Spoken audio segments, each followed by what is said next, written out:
शिक्षा वो शेरनी का दूध है जो जितना पिएगा वो उतना दहाड़ेगा। यह कथन आज के दौर में पहले से कहीं अधिक प्रासंगिक दिखाई देता है। 21वीं सदी ज्ञान, तकनीक और नवाचार की सदी है। जिस राष्ट्र के पास मजबूत शिक्षा व्यवस्था है, वही वैश्विक मंच पर नेतृत्व कर रहा है। ऐसे समय में यह सवाल उठना स्वाभाविक है कि क्या भारत, जो कभी विश्व गुरु कहलाता था, आज भी उसी दिशा में आगे बढ़ रहा है। इतिहास के पन्नों को पलटें तो भारत की धरती पर ऐसे महान शिक्षा केंद्र रहे हैं जहां दुनिया भर से विद्यार्थी ज्ञान अर्जित करने आते थे। नालंदा और तक्षशिला जैसी परंपराओं ने भारत को वैश्विक शिक्षा मानचित्र पर स्थापित किया था। लेकिन आज जब हम विश्वविद्यालय रैंकिंग की सूची देखते हैं तो भारत का कोई भी विश्वविद्यालय शीर्ष 10 में नजर नहीं आता है। आखिर ऐसा क्यों? क्या हमारे शिक्षा व्यवस्था में कहीं कोई कमी रह गई है या फिर हम मूल उद्देश्य से भटक गए हैं? वर्तमान परिदृश्य पर नजर डालें तो कई विश्वविद्यालयों में शैक्षणिक माहौल से अधिक राजनीतिक गतिविधियां चर्चा में रहती हैं। छात्र संगठनों की सक्रियता लोकतंत्र का हिस्सा हो सकती है, लेकिन जब शिक्षा पीछे छूटने लगे और विवाद सुर्खियां बन जाए तो चिंता स्वाभाविक है। हालांकि यह भी सच है कि सभी छात्र ऐसे नहीं हैं। देश के हजारों विद्यार्थी अपने मेहनत और प्रतिभा के दम पर दुनिया के कोने कोने में भारत का नाम रोशन कर रहे हैं। वे शोध, तकनीक, चिकित्सा, प्रबंधन और विज्ञान के क्षेत्र में नई ऊंचाइयां छू रहे हैं। लेकिन केवल छात्रों को दोष देना भी उचित नहीं होगा। किसी भी शैक्षणिक संस्थान का वातावरण, प्रशासन और सुरक्षा व्यवस्था भी उतनी ही महत्वपूर्ण होती है। जब परिसर में असुरक्षा या अव्यवस्था का माहौल बने तो पढ़ाई प्रभावित होना तय है। और ऐसा ही एक उदाहरण बनता जा रहा है काशी हिंदू विश्वविद्यालय, जो अक्सर किसी न किसी विवाद को लेकर सुर्खियों में रहता है। कभी छात्रा से कथित गैंगरेप का मामला चर्चा में आता है तो कभी आरक्षित वर्ग के छात्रों के पीएचडी प्रवेश में भेदभाव के आरोप सामने आते हैं या यूजीसी नियमों पर विरोध प्रदर्शन हो। हर बार सवाल सिर्फ एक घटना का नहीं होता, बल्कि उस शैक्षणिक माहौल का होता है जो लगातार प्रभावित हो रहा है। इन विवादों के कारण सबसे अधिक नुकसान उन छात्रों का होता है जो यहाँ पढ़ने और अपने सपनों को साकार करने आते हैं। उनका कीमती समय आंदोलनों, तनाव और असुरक्षा के माहौल में बीत जाता है। अब बीती रात छात्रों पर फायरिंग की घटना ने एक बार फिर विश्वविद्यालय की सुरक्षा व्यवस्था और प्रशासनिक जिम्मेदारी पर प्रश्न चिन्ह लगा दिया है। आखिर क्यों एक प्रतिष्ठित केंद्रीय विश्वविद्यालय बार बार ऐसी घटनाओं के कारण चर्चा में आता है? क्या यह प्रशासनिक विफलता है या परिसर में बढ़ती बाहरी दखल अंदाजी का परिणाम? और सबसे बड़ा सवाल, क्या शिक्षा के इस मंदिर में पढ़ाई का माहौल सुरक्षित और शांतिपूर्ण बन पाएगा या छात्र यूं ही असुरक्षा और विवादों के साए में अपना भविष्य तलाशते रहेंगे?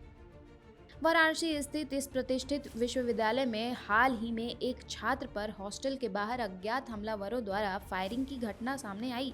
छात्रों के अनुसार वह अपने हॉस्टल के बाहर खड़ा था, तभी बाइक सवार कुछ लोग वहां पहुंचे और अचानक उस पर गोलियां चलाने लगे। सौभाग्य से छात्र सुरक्षित बच गया, लेकिन इस घटना ने पूरे परिसर में दहशत फैला दी। छात्रों का कहना है कि हमलावरों ने कई राउंड फायरिंग की और मौके से खाली खोखे भी बरामद हुए, जिन्हें पुलिस को सौंप दिया गया है। आज 9:30 बजे हमारे एसीबी भेलीपुर को एक कॉल आया था। रोशन नामक विद्यार्थी ने कहा था कि उनके ऊपर जानलेवा हमला हुआ है, फायरिंग हुई है। सूचना प्राप्त होते ही हमारे चौकी इंचार्ज, एसएचओज और एसीपी और मैं खुद यहाँ पर मौके पे आया। मौका मुआयना हमने कर लिया है।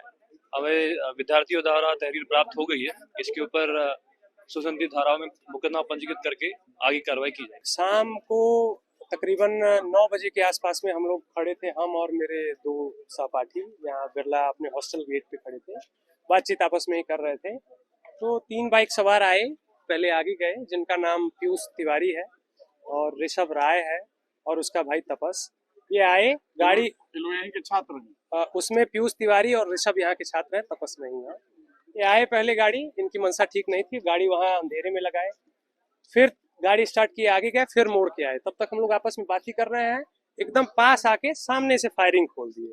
4 गोली मेरे ऊपर चलाया, मैं तो निकल गया, उधर भागा। फिर मैं दौड़ाने के लिए बाहर आया, तब तक ये सब आगे निकल गए थे बिरला सी हॉस्पिटल।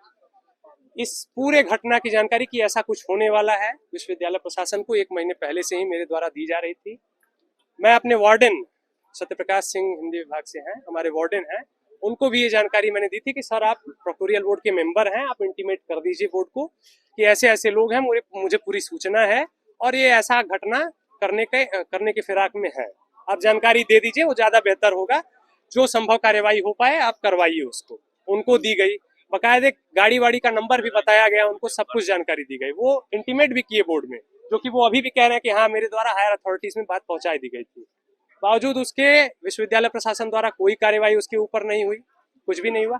स्थानीय प्रशासन को भी ये जानकारी मैंने दे दी थी, जाके मौखिक ही दी थी, सौरभ तिवारी सीर चौकी इंचार्ज हैं, उन सर को दी थी मैंने। डीसीपी सर से एसीपी सर से बात हुई थी एसएचओ ऑफिस में, उनको भी दी थी, एसएचओ सर को भी बताया था, सबको ये जानकारी मैं पहले से ही देता आ रहा हूँ।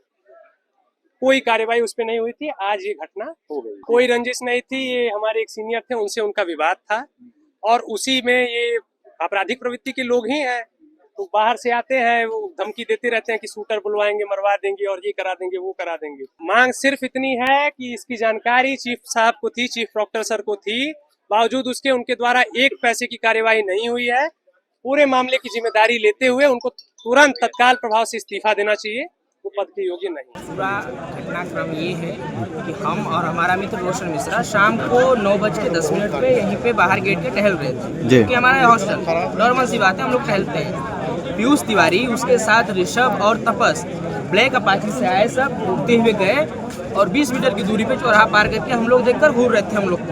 हम लोग सोचे साधारण सी बात है, कोई भी घूरता होगा किसी को। उसके बावजूद 10 मिनट पहले बाद वो तुरंत आए सब, इसमें से तपस जो था बाइक चला रहा था और ऋषभ राय और पीयूष तिवारी, जिसको पीयूष शौंडिल्य लोग बोलते हैं, वो आया और यहीं पे हम और रोशन खड़े हुए थे नॉर्मल, और यहाँ पे वो दोनों लोग ऋषभ और पीयूष तिवारी दोनों के हाथ में असला था और एक दो नहीं पूरे चार राउंडिंग किए 5 मीटर की दूरी से हमें और रोशन मिश्रा को, क्योंकि मौजूद हम ही लोग थे वहाँ। सूचित कर दिया है सर को, तहरीर भी उसकी लिखित रूप से दे दिए है और उन्होंने आश्वासन दिया है कि इसके ऊपर सख्त करवाई। ये धरना प्रदर्शन इसलिए हो रहा है कि हमारे जो चीफ डॉक्टर साहब है, हमारे संरक्षक हैं यहाँ के ना, कि हमें अगर कोई दिक्कत होगी तो वो बचाएंगे, इसलिए उनको पद पे रखा गया। ये नहीं कि वो कुर्सी तोड़ने के लिए वहाँ पे बैठे हैं। तो हमारी यही मांग है, जब छात्र यहाँ पे उनका पढ़ाई छोड़िए, जब जान पे बात आ जा रही है, यहाँ पे मर जाएगा कोई, अगर हम रोशन अगर मर गए होते हैं यहाँ पे तो उसकी जिम्मेदारी कौन लेता? इसकी पूरी सीधी गलती है चीफ डॉक्टर की, क्योंकि इसकी 1-2 दिन से नहीं, पिछले 20 से 30 दिनों से वो रेकी कर रहा था, कार से घूम रहा है, असलहा लेकर बाइक से घूमता है और इसकी जानकारी अपने एडमिन वार्डन की तरफ से लिखित रूप में चीफ डॉक्टर को दिया गया था, लिखित रूप में दिया गया था 1-2 नहीं 25 दिन पहले कि सर ऐसा घटना है, अब इस पर कार्रवाई कीजिए, हमें इससे जान का खतरा है। कोई रंजिश नहीं थी इससे, कोई रंजिश नहीं थी, और उसके बावजूद चीफ डॉक्टर ने कुछ नहीं किया। कागज वहीं का वहीं पड़ा होगा, मौखिक रूप से नहीं लिखित रूप से हम लोग दिए थे। और उनके जो चीफ डॉक्टर के गार्ड है रुइया चौराहे पे, उनके साथ इंटरटेनमेंट करते हैं। इसका क्या निर्देश जाता है? इसका विकल्प यही हुआ ना, उद्देश्य तो यही हुआ कि वो उनके साथ मिले हुए हैं, जबकि उसमें सिर्फ पीयूष तिवारी है, यहाँ संस्कृत का छात्र है और बाकी सब है, बाकी सब यहाँ के लोकल तक नहीं है, वो बिहार के हैं सब। कुछ लोग के ऊपर जिला बाजार का भी वारंट हो गया है। घटना के बाद छात्रों का आक्रोश फूट पड़ा। बड़ी संख्या में विद्यार्थी धरने पर बैठ गए और विश्वविद्यालय प्रशासन के खिलाफ नारेबाजी करने लगे। उनका आरोप है कि परिसर में बाहरी तत्वों की घुसपैठ बढ़ती जा रही है, जिससे उनकी सुरक्षा खतरे में है। छात्रों ने चीफ प्रॉक्टर के इस्तीफे की मांग करते हुए कहा कि जब तक कड़े सुरक्षा इंतजाम नहीं किए जाते, उनका विरोध जारी रहेगा। काशी क्षेत्र के एडीसीपी वैभव बांगड़ ने बताया कि सूचना मिलते ही पुलिस बल मौके पर पहुंचा और जांच शुरू कर दी गई है। छात्रों की तहरीर के आधार पर मुकदमा दर्ज कर आगे की कार्रवाई की जा रही है और आश्वासन से छात्रों का विश्वास लौट पाएगा। क्या विश्वविद्यालय परिसर जो ज्ञान का मंदिर माना जाता है, वहां इस तरह की घटनाएं होना स्वीकार्य है? जब शिक्षा के केंद्र ही असुरक्षित महसूस होने लगे तो राष्ट्र निर्माण की प्रक्रिया कैसे मजबूत होगी? क्या हमें शिक्षा को राजनीति और अव्यवस्था से मुक्त कर पुनः उसके मूल उद्देश्य ज्ञान, शोध और चरित्र निर्माण की ओर नहीं ले जाना चाहिए? क्या विश्वविद्यालयों को फिर से वह वातावरण नहीं देना चाहिए जहां छात्र बिना भय के अपने सपनों को आकार दे सकें? आज आवश्यकता है आत्ममंथन की। सरकार, प्रशासन, विश्वविद्यालय प्रबंधन और स्वयं छात्रों सभी को मिलकर यह तय करना होगा कि शिक्षा संस्थान संघर्ष का अखाड़ा बनेंगे या भविष्य निर्माण का केंद्र, क्योंकि यदि शिक्षा मजबूत होगी तो राष्ट्र मजबूत होगा, और यदि शिक्षा ही असुरक्षित और विवादों में घिरी रहे तो आने वाली पीढ़ियां किस देश में जाएंगी? यही वह प्रश्न है जिसका उत्तर आज पूरे देश को मिलकर खोजना होगा। ऐसी तमाम खबरों के लिए देखते रहिए राष्ट्रवाणी। सब्सक्राइब करना ना भूलिए।